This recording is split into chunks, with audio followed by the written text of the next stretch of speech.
સૂર્યપુત્રી તાપી નદીના જન્મદિવસ એટલે તાપી ઉત્સવની ઉજવણી દર વર્ષે અષાઢ સુદ સાતમના પવિત્ર દિવસે ભારે હર્ષોલ્લાસ સાથે કરવામાં આવે છે। સુરત અને સમગ્ર દક્ષિણ ગુજરાતની જીવાદોરી ગણાતી તાપી માતાના પ્રાગટ્ય દિવસને વધાવવા માટે ભક્તો અને તંત્ર દ્વારા તડામાર તૈયારીઓ શરૂ કરી દેવામાં આવી છે।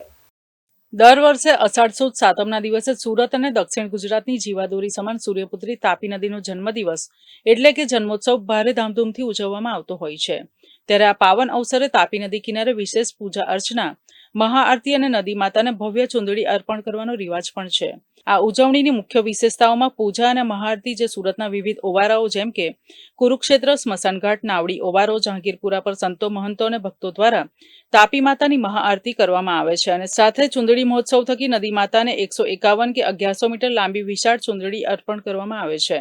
ત્યારે તાપી નદીના જન્મોત્સવને લઈને તંત્ર દ્વારા તૈયારીઓ શરૂ કરી દેવામાં આવી છે। સાથે જ સુરત મહાનગરપાલિકા દ્વારા શહેરીજનોને આમંત્રણ પણ આપવામાં આવ્યું છે।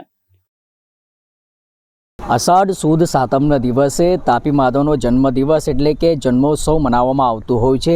દર વર્ષે સુરતના નાવડી ઓવારા ખાતે અને અનેક ઓવારાઓ પર તાપી માતાનો જન્મદિવસની ઉજવણી શહેરીજનો દ્વારા કરવામાં આવતી હોય છે। ત્યારે આ વખતે પણ સુરત મહાનગરપાલિકા દ્વારા અષાઢ સુદ સાતમના દિવસે તાપી માતાનો જન્મોત્સવ મનાવવાનો કાર્યક્રમ રાખવામાં આવ્યો છે, જેના અંદર ભક્તો, સંતો, મહંતો આવી પૂજા અર્ચના અને આરતી કરતા હોય છે અને સાથે તાપી માતાને ચૂંદડી અર્પણ કરવામાં આવતી હોય છે। ત્યારે આ વખતે પણ સુરત મહાનગરપાલિકા દ્વારા તાપી જન્મોત્સવને લઈને તૈયારીઓ શરૂ કરી દેવામાં આવી છે અને સોમવારના દિવસે એટલે કે અષાઢ સુદ સાતમના દિવસે તાપી જન્મોત્સવની ઉજવણી કરવામાં આવશે અને જેના માટે શહેરીજનોને પણ આ આરતીનો લાભ લેવા માટે દરેકને આમંત્રણ આપવામાં આવ્યું છે।